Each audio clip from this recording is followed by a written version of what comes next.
Hi hello నమస్తే అందరు ఎలా ఉన్నారు? నేనైతే చాలా బాగున్నాను. మీరందరు ఎలా ఉన్నారు అనేది కూడా కమెంట్ అయితే చేయండి. అండ్ మీరు కనుక నా ఛానల్ని ఫస్ట్ టైం చూస్తున్నట్లయితే హాయ్, నా పేరు సాయి కృప. నా ఛానల్లో మీకు daily vlogs, routine vlogs, travelling vlogs ఇలాంటి వీడియోస్ అయితే ఉంటాయి. ఇష్టం ఉన్న వాళ్ళు సబ్స్క్రైబ్ చేసుకోవచ్చు. అండ్ వీడియోకి లైక్ ఇచ్చి అయితే చూడండి. అండ్ పూర్తి వీడియో చూడడానికి అయితే ట్రై చేయండి. సో ఇది వచ్చేసి మార్నింగే వాళ్ళిద్దరికి ఎంత ప్యాంపరింగ్ కావాలి అంటే, ఫస్ట్ మంచిగాడు వస్తాడు, వాడిని ఫాలో చేస్తూ అర్జున్ వస్తాడు. మంచిగాడు వచ్చిన తర్వాత వాడికి అబ్బా మంచిగాడు వచ్చాడా నేను కూడా వస్తాను అని చెప్పేసి ఇద్దరు పోటీగా ఆయనతోటి బాగా ఆడుకుంటూ ఉంటారు. మంచిగాడే అని అంటే ఒక డాగ్ అనే కాదు, వాడికి కూడా ఎంత ప్రేమ ఉంటుందో, ఎదుటి వాళ్ళ నుంచి ఎంత ప్రేమను కోరుకుంటాడో అసలు వాడు. మనం ఎప్పుడైనా కామ్గా కూర్చున్నాం అనుకోండి, మన దగ్గరకు వచ్చేసి హాయిగా కూర్చొని మసాజ్ చేయించుకుంటా ఉంటాడు. ఏదైనా కావాలంటే వాడి భాషలో అడుగుతాడు. ఎంత క్యూట్గా అనిపిస్తుందో. ఇప్పుడు వాడికి 8 years, అప్పుడే 8 years గడిచిపోయినాయా అనిపిస్తుంది. మేము వాడిని 1 month ఆ టైంలో తెచ్చుకున్నాము బయట అడాప్షన్ సెంటర్లో.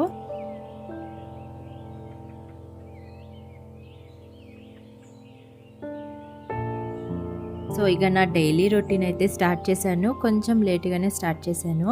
ఫస్ట్ అయితే పాలు పెట్టేశాను. పాలు పెట్టగానే విరిగిపోయినాయి. యాక్చువల్గా ఉంటాయి అనుకున్నాను, కాకపోతే విరిగిపోయినాయి. టీ పెడదామని సపరేట్గా తీసాను, ఆ పాలు కూడా పోయినాయి. సరేలే అన్నీ పక్కన పెట్టి ఇక టిఫిన్కి అయితే రెడీ చేస్తున్నాను. ఈరోజు మా టిఫిన్ వచ్చేసి దోశ అండ్ ఆలు కర్రీ, అంటే మసాలా టైప్ ఆలు స్టఫ్ చేస్తారు కదా, సో అలాగా. నేను అది ఆలుగడ్డలు అయితే ఫస్ట్ కుక్కర్లో వేసి విజిల్ ఇచ్చేసి పక్కన పెట్టేశాను. అంతలోగా తనైతే వెళ్ళేసి పాల ప్యాకెట్ తెచ్చాడు, మళ్ళీ అది పెట్టిన.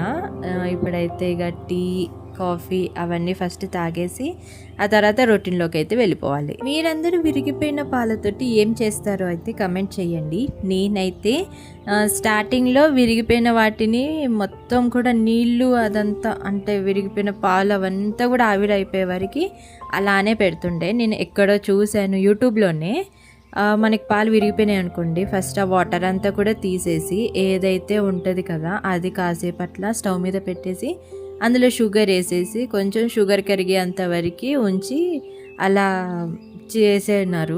అయితే అది చూసాను నేను. తర్వాత నుంచి అలానే ఫాలో అవుతూ ఉన్నాను. అది గ్యాస్ వేస్ట్, అన్నీ వేస్ట్ ఎందుకు చెప్పండి. అందుకని చెప్పేసి ఫస్ట్ అయితే వడగొట్టేసి, అది ఆల్రెడీ బాగా వేడిగా ఉన్నాయి, అందులోని కొద్దిగంత షుగర్ వేసి కలిపేసి ఇట్లాంటివన్నీ కూడా మా ఆయనకి ఇచ్చేస్తాను నేను. మనం ఎప్పుడు డైలీ వర్క్ గురించి ఏం మాట్లాడుకుంటాం చెప్పండి. నా లైఫ్లో జరిగిన ఒక 2 విషయాల గురించి మాట్లాడతాను. మీరు దీనికి యాక్సెప్ట్ చేస్తారో లేదో చెప్పండి. మనం ఏదైనా పని చేస్తున్నప్పుడు ఒక 10 మందితో చెప్పి చేయకూడదు అంటారు.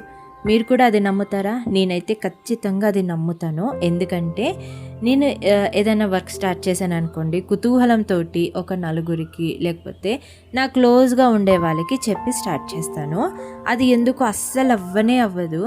పోనీ ఏదైనా చేసిన తర్వాత కూడా చెప్పాను అనుకోండి, ఆ పని అక్కడికి ఆగిపోతుందేమో.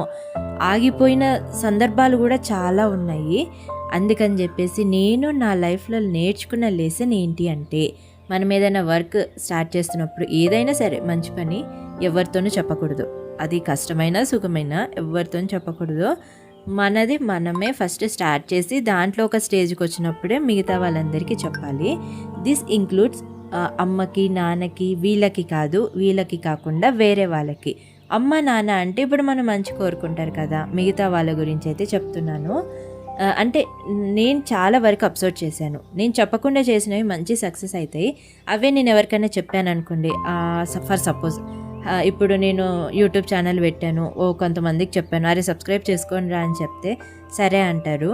కానీ తీరా చూసేసరికి వాళ్ళే మన గురించి మళ్ళీ వెనకాల అరే ఇట్లా యూట్యూబ్లో వీడియోస్ పెడుతుంది అది ఇది అని మాట్లాడుతూ ఉంటారు. అందుకని మనం యూట్యూబ్ ఛానల్ పెట్టినా లేకపోతే ఇంకేదైనా పెట్టినా కూడా అసలు ఎవ్వరికి ఏమీ చెప్పకూడదు. ఒక స్టేజ్లో సక్సెస్ వచ్చిన తర్వాతనే వాళ్ళకి అర్థమైనప్పుడే మనం చెప్పాలి. ఇది మాత్రం నేను తెలుసుకున్నాను.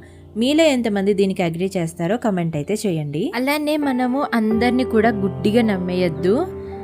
ఇది మాత్రం నేను బాగా తెలుసుకున్నాను. ఎవరి మీదన్నా నమ్మకం పెట్టుకొని అరే వీళ్ళు హెల్ప్ చేస్తారు, లేకపోతే ఇది చేస్తారు అని మనం అనుకున్నాం అనుకోండి, వాళ్ళ నుంచి మనం ఏది కూడా మనకి అనుకునింది రాదు. అసలు చెప్పాలంటే మనం సెకండ్ పర్సన్ మీద ఎలాంటి ఎక్స్పెక్టేషన్స్ పెట్టుకోకుండా మనది మనమే చూసుకోవాలి. అది మాత్రం నేను బాగా నేర్చుకున్నాను.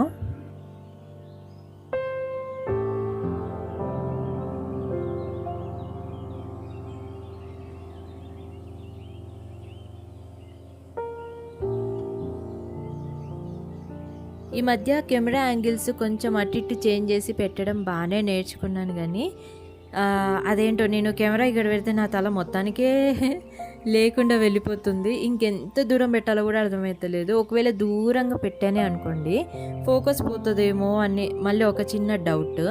అది చూసారా ఈ వీడియో ఎలా ఉందో, పైన తలంతా ఎగిరిపోయింది, కింద బాడీ మాత్రం కనిపిస్తుంది. ఎన్ని మిస్టేక్స్. వ్లాగ్స్ స్టార్ట్ చేసి నాకు తెలిసి 2-3 months అవుతుంది, ఇంకా కూడా నేర్చుకునే స్టేజ్లో లేను. ఒక్కొక్కసారి మా అమ్మ కానీ మా ఆయన కానీ నా వీడియోస్ చూసినప్పుడు ఎందుకే ఇలా చేస్తావు, మంచిగా చేయొచ్చు కదా, పేషెన్స్ తెచ్చుకొని చేయొచ్చు కదా వర్క్ అని అంటారు. నేను అలానే చేస్తున్నాను అని చెప్తా, కానీ ఏమవుతుందంటే నా దగ్గర బుడ్డోడు ఉన్నాడు కాబట్టి వాడిని చూసుకోవాలా, వ్లాగ్స్ తీయాలా. తీసేటోళ్ళు మాత్రం చాలా గ్రేట్ అండి బాబు. నేను ఒక్క షాట్కే నేను ఇంత కష్టపడతా కదా, వాళ్ళు ఎంత పర్ఫెక్ట్గా చేస్తారంటే చాలా బాగా అనిపిస్తుంది వాళ్ళ వర్క్ నాకు. అయినా సరే నేను కొంచెం ఇంకా ఇంప్రూవ్ చేసుకుంటున్నాను ఇప్పుడే. అండ్ ఇక్కడైతే ఫస్ట్ కర్రీ అయితే అదే మసాలా లోపల ఆలు స్టఫ్ అయితే కంప్లీట్ అయిపోయింది. తర్వాత వచ్చేసి అయితే దోశ. మీరు కూడా ఎంతమంది దోశ ఫస్ట్ వేసేటప్పుడు ఒక చిన్న దోశ వేసి దిష్టి తీసి పక్కన పడేస్తారో చెప్పండి. ఇదైతే నేను మా అమ్మ దగ్గర నేర్చుకున్నాను. అండ్ ఇక్కడైతే తను వచ్చేసి వాటర్ తాగమని ఇచ్చాడు. ఎంత వేడి ఉంటుందో అసలు బయట అయితే. కిచెన్లో కొంచెం సేపు కూడా వర్క్ చేయలేకపోతున్నాను, అంత ఉడకలేస్తుంది. ఆ టైంలో ఎవరైనా వచ్చి ఇది కావాలి అది కావాలన్నారంటే మాత్రం భలే కోపం వస్తుంది.